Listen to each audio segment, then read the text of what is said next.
Bismillahirrahmanirrahim. Assalamualaikum warahmatullahi wabarakatuh.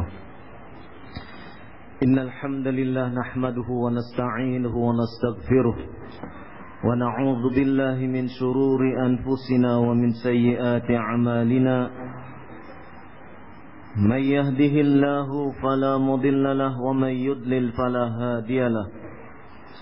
Ashhadu an la ilaha illallah wahdahu la syarika lahu وأشهد أن محمدا عبده ورسوله يا أيها الذين آمنوا اتقوا الله حق تقاته ولا تموتن إلا وأنتم مسلمون يا أيها الناس اتقوا ربكم الذي خلقكم من نفس واحدة وخلق منها زوجها وبث منهما رجالا كثيرا ونساء واتقوا الله الذي تساءلون به والأرحام إن الله كان عليكم رقيبا يا أيها الذين آمنوا اتقوا الله وقولوا قولا سديدا يصلح لكم أعمالكم ويغفر لكم ذنوبكم ومن يطع الله ورسوله فقد فاز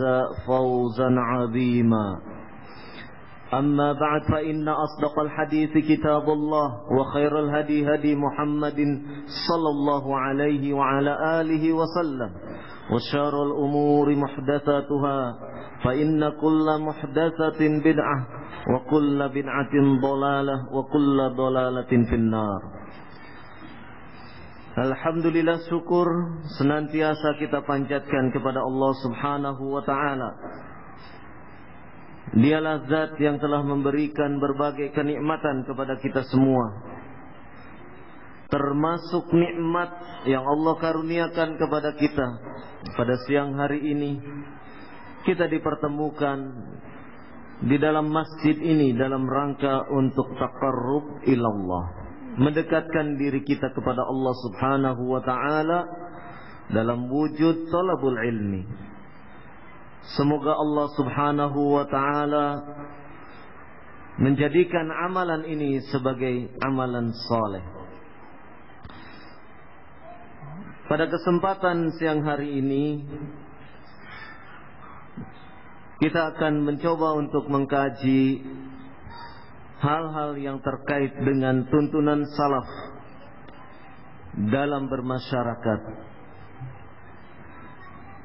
Islam sebagai agama yang sempurna, kamil, mutakamil. Islam sebagai agama yang universal, bersifat syumul. Segenap ajarannya, aturannya, nilai-nilai yang diajarkan di dalam Islam mencakup kepada berbagai aspek kehidupan setiap manusia, termasuk di antara aspek kehidupan masyarakat pun tidak lepas dari nilai-nilai Islam.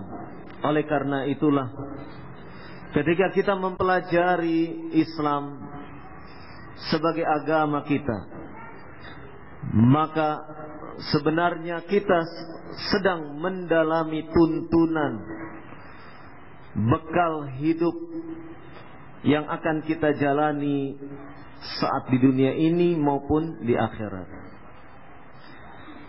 Karenanya, sebagai tuntunan yang terlengkap, Islam mengajarkan kepada pemeluknya menata kehidupan masyarakat berdasarkan tuntunan wahyu.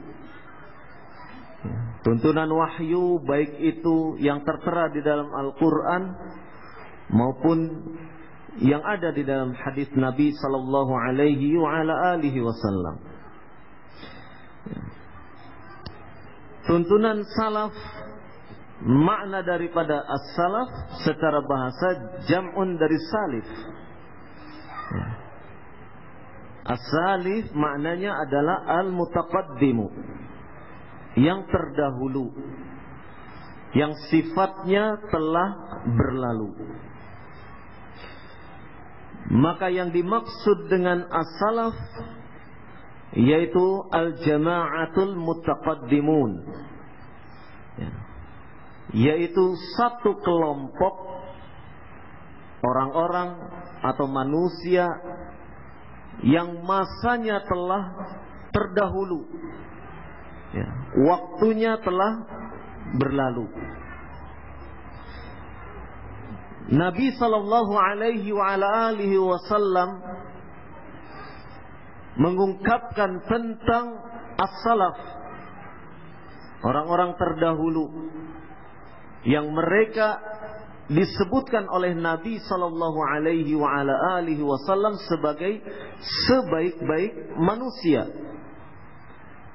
Dalam sebuah hadis sahih yang diriwayatkan oleh Al-Bukhari, Rasulullah sallallahu alaihi wa ala alihi wasallam menyebutkan khairun nas qarni, thumma alladhina yalunahum, thumma alladhina yalunahum. Sebaik-baik manusia adalah pada zamanku, pada kurun waktu ketika Nabi sallallahu alaihi wa ala alihi wasallam hidup, yaitu pada masa para sahabat. Kemudian orang-orang yang setelahnya, yaitu para tabi'in, dan kemudian orang-orang yang setelahnya.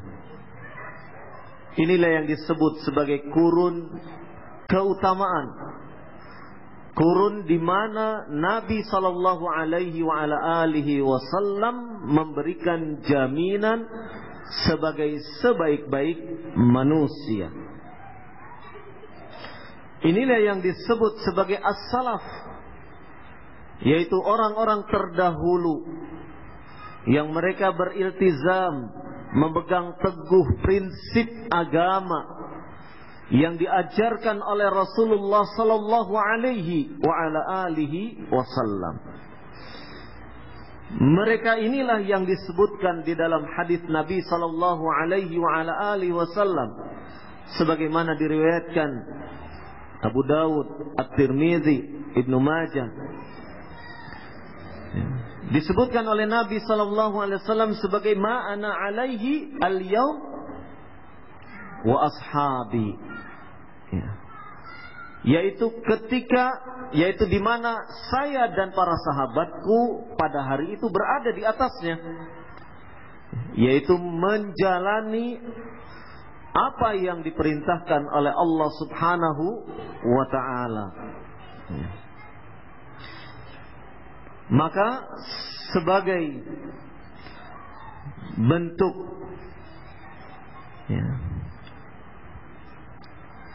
kajian, as-salaf adalah merupakan sebaik-baik kurun, sebaik-baik manusia yang patut untuk dijadikan teladan di dalam kehidupan bermasyarakat. Inilah pengertian dari salaf.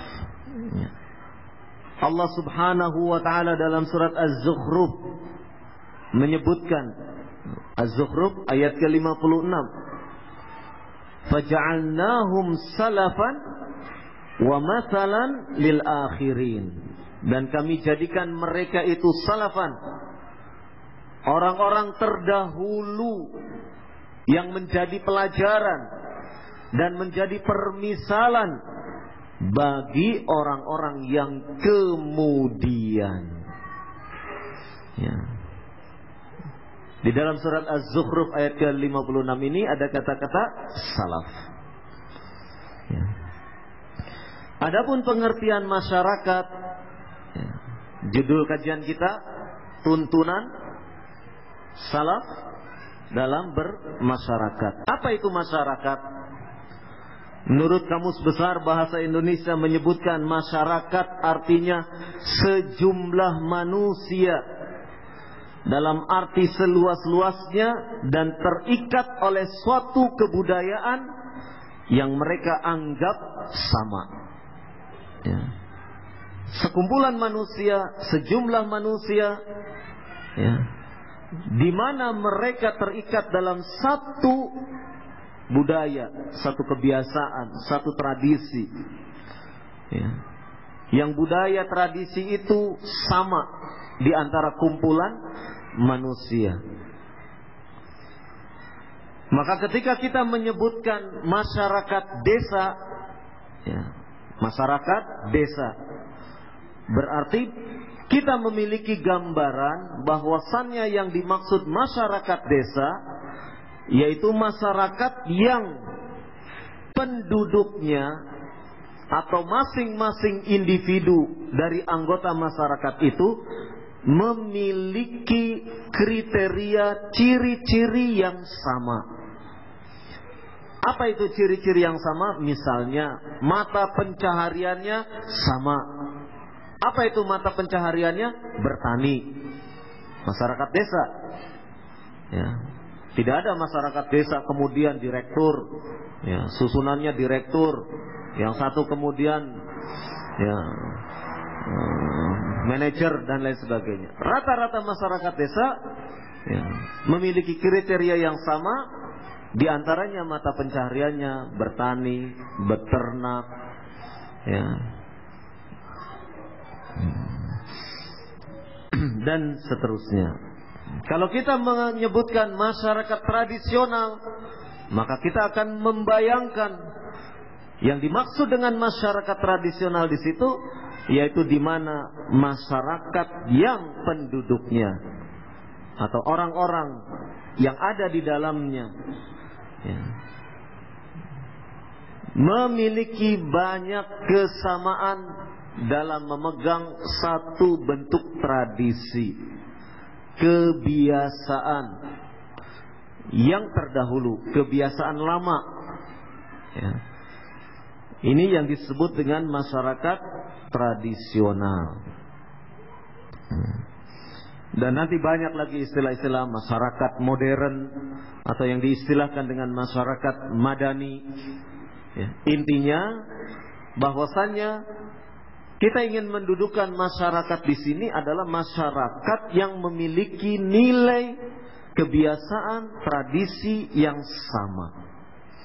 Kalau dikatakan masyarakat Islam atau masyarakat dari kalangan kaum muslimin, maka nilai tradisi, adat, kebiasaan yang berlaku di dalam masyarakat itu ya, bertitik tekan atau mengambil nilai-nilai dari ajaran Islam.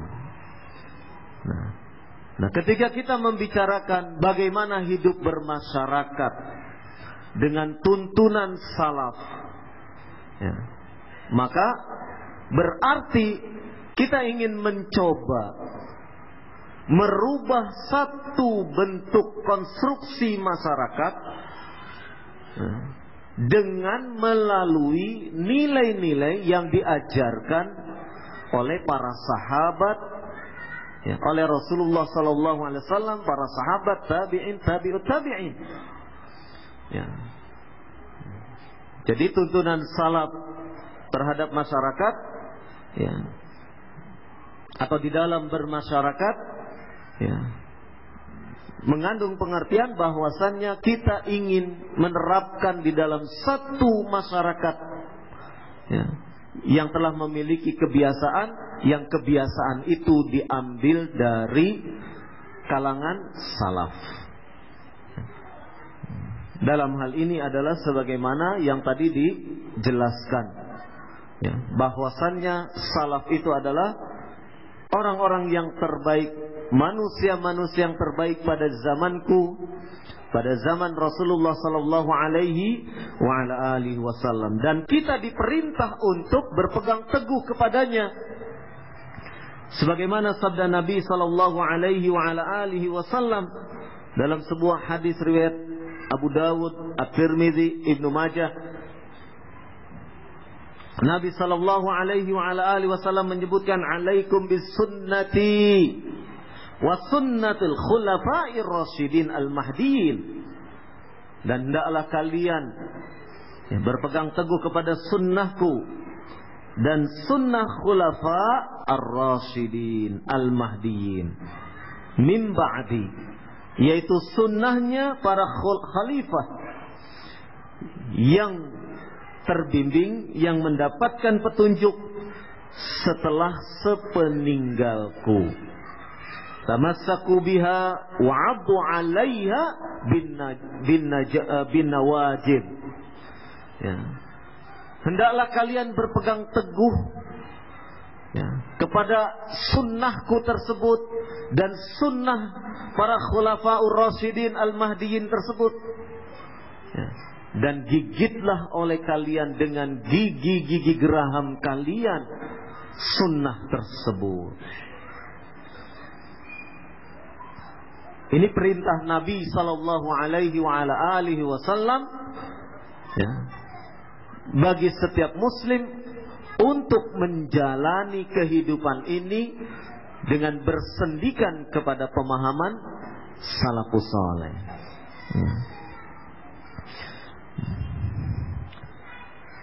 Demikian juga Allah Subhanahu wa taala berfirman dalam surat At-Taubah ayat ke-100, di mana Allah Subhanahu wa taala berfirman, wasabiqunal awwaluna minal muhajirin wal ansar walladzina taba'uuhum bi ihsani radhiyallahu anhum wa radu anhu. Dan orang-orang terdahulu yang mereka adalah orang-orang yang awal dari kalangan muhajirin, dari kalangan ansar, dan orang-orang yang mengikuti mereka dengan baik. Radhiyallahu anhum wa radu'an. Allah ridho kepada mereka dan mereka pun meridhoi kepada Allah Subhanahu wa ta'ala.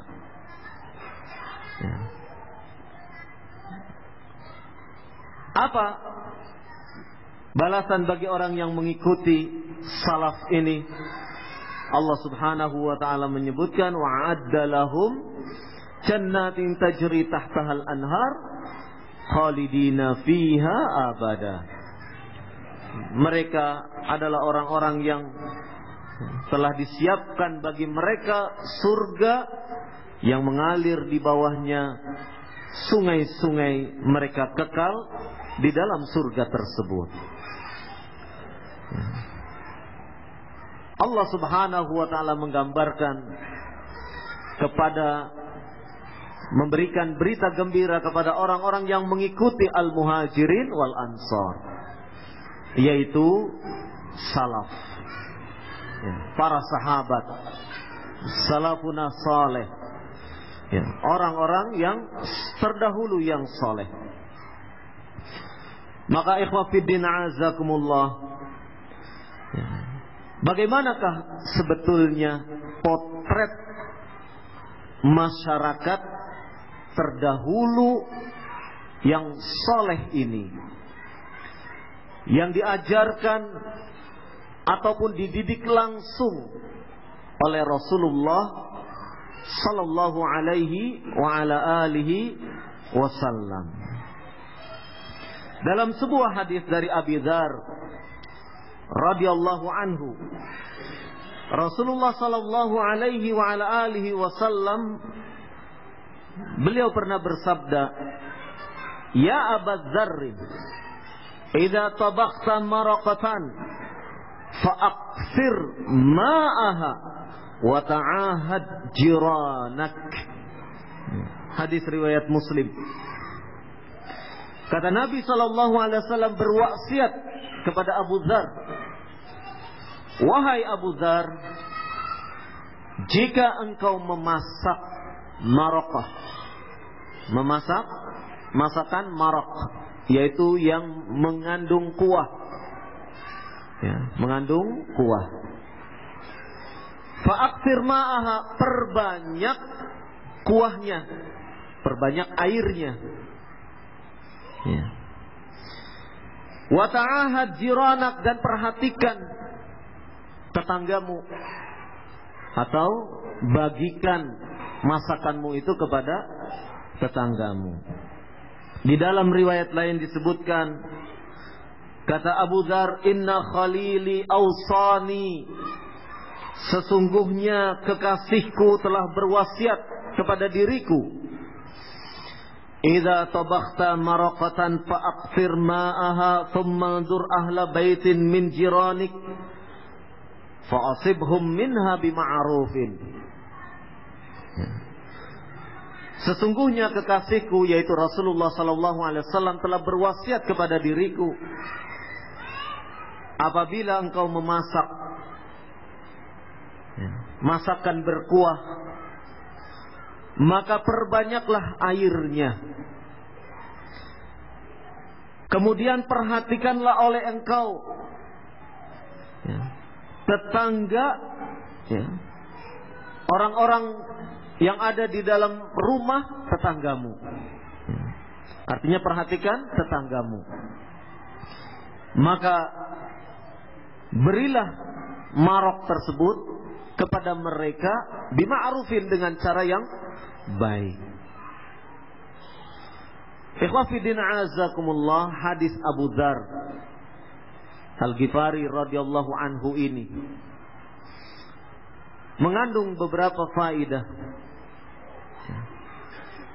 Di antara faidahnya, Nabi sallallahu alaihi wa ala alihi wasallam memberikan pelajaran kepada kita untuk peduli terhadap lingkungan di mana kita berada. Kita dididik di dalam ajaran agama ini untuk peka, sensitif. Istilah orang sekarang apa? Care. Iya, care. Gitu kan? Untuk bersikap penuh kedekatan dengan lingkungan di mana kita berada. Apa wujud kepedulian itu? Wujud kepedulian yang diajarkan oleh Rasulullah sallallahu alaihi wasallam, yang pertama, hilangkan sikap egois.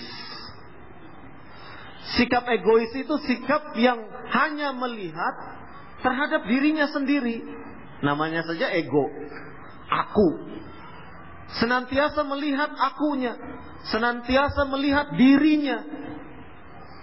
Ya. Dan Rasulullah sallallahu alaihi wasallam melalui hadis Abu Dzar radhiyallahu anhu ini mengajarkan kepada kita untuk tidak selalu memperhatikan tentang diri kita saja. Tidak bersifat egois. Tetapi apa? Tetapi perhatikan juga orang lain. Walaupun bentuk perhatian kita itu hanya dengan satu mangkok makanan berkuah. Kan yang diperintah oleh Nabi apa? Memperbanyak apanya? Airnya. Bukan memperbanyak sop kaki kambingnya. Kaki kambingnya bukan diperbanyak, tapi airnya. Menunjukkan bahwasannya bukan masalah satu mangkok, dua mangkok yang kita berikan kepada tetangga, tetapi yang diajarkan di dalam agama ini bagaimana bentuk perhatian kita kepada orang lain, bentuk perhatian kita kepada orang-orang yang ada di sekitar kita. Jangan cuma melihat diri kita sendiri saja. Tetangga kita kebanjiran, mentang-mentang kita rumahnya lantai 3 aman, lantas kita diam saja di atas. Bukan seperti itu. Memang kali ini kita yang punya rumah lantai 3 selamat dari banjir. Tapi apakah kemudian lantas kita hanya berdiam diri sementara tetangga di kanan kiri kita sibuk membendung air untuk tidak masuk ke dalam rumahnya? Inilah faidah betapa kepedulian kita, betapa sifat mengikis egoisme yang tumbuh di dalam diri kita untuk kemudian kita lenyapkan, kemudian kita memberikan sesuatu kepada tetangga kita.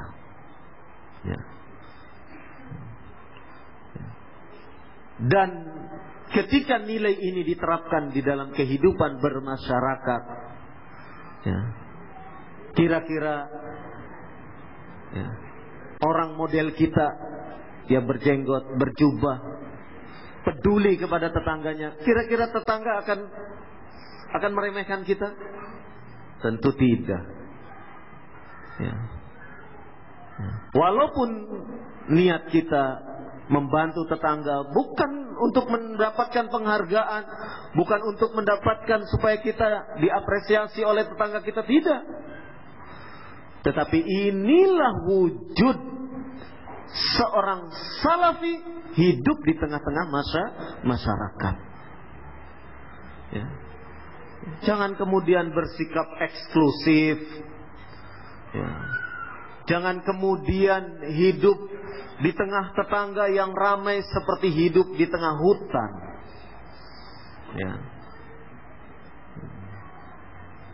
Hidup bagai di tengah menara gading. Tidak tahu kanan kirinya. Bukan seperti itu.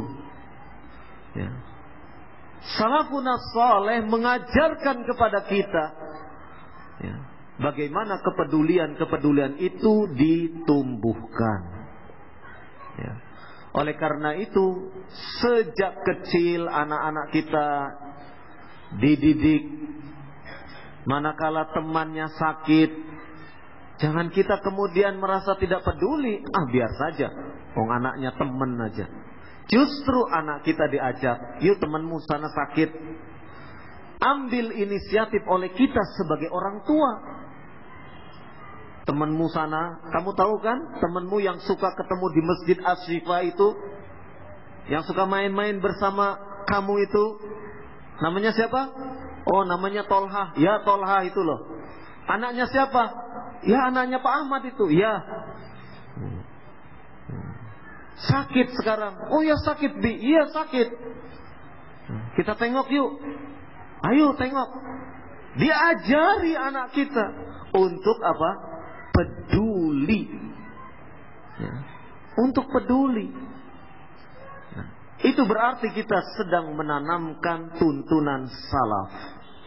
Berarti kita sedang menanamkan kebiasaan-kebiasaan yang salafun saleh terdahulu melakukannya, mengamalkannya. Dan itulah pelajaran itulah yang diambil oleh Abdullah ibnu Mas'ud radhiyallahu anhu.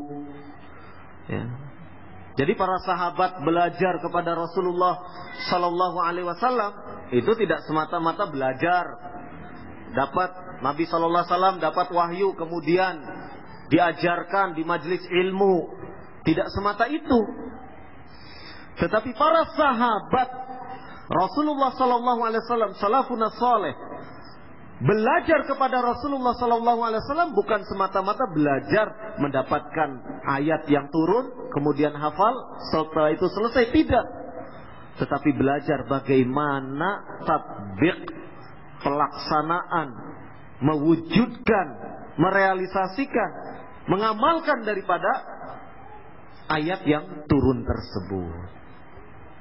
Hal itu sebagaimana asar yang disebutkan oleh Abdullah ibnu Mas'ud radhiyallahu anhu.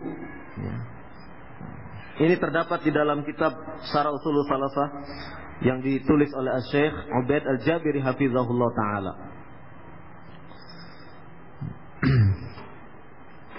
Qala Abdullah ibn Mas'ud radhiyallahu anhu, berkata Abdullah ibn Mas'ud radhiyallahu anhu, "Kunna la natajawwazu 'ashran ayatin min fami Rasulillah sallallahu alaihi wa ala alihi wasallam hatta nata'allama ma'naha wal 'amala biha." Kata Abdullah ibnu Mas'ud radhiyallahu anhu, kata beliau, dulu kami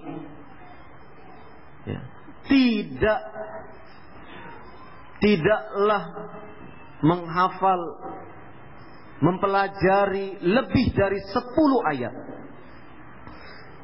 dari lisan Rasulullah sallallahu alaihi wasallam hatta nata'allama ma'naha, ya, sampai kami benar-benar mempelajari makna 10 ayat tersebut, wal amala biha, dan sampai hingga kami mengamalkan 10 ayat tersebut. Faqala, kemudian Ibnu Mas'ud pun mengatakan, kunna nata'allamul ilma wal amal. Kami ini belajar kepada Rasulullah sallallahu alaihi wasallam, itu belajar ilmu dan bagaimana mengamalkannya. Itu yang diajarkan oleh Rasulullah sallallahu alaihi wasallam, dan pelajaran itulah yang diambil oleh Abdullah ibnu Mas'ud. Jadi ayatnya begini, prakteknya seperti ini. Itu yang dipelajari. Dan itulah yang diajarkan oleh para ulama salaf. Abdullah ibn al-Mubarak rahimahullah mengatakan, saya belajar ilmu 30 tahun. Saya belajar adab 30 tahun. Kemudian saya belajar ilmu 20 tahun. Perjalanan hidup beliau di dalam menuntut ilmu kurang lebih sekitar 50 tahun. 30 tahun itu sendiri beliau gunakan untuk mempelajari adab. Bagaimana seseorang itu menjadi santun, bagaimana seseorang itu menjadi orang-orang yang memiliki etika, adab yang tinggi. Dan itulah yang dilakukan oleh para ulama. Dan di antara murid Imam Ahmad juga belajar kepada Imam Ahmad 12 tahun, tidak pernah menulis hadis. Lalu lantas apa? Ketika dia bersama Imam Ahmad, ternyata selama 12 tahun tidak menulis hadis, dia hanya mempelajari dari Imam Ahmad tentang akhlak dan adabnya.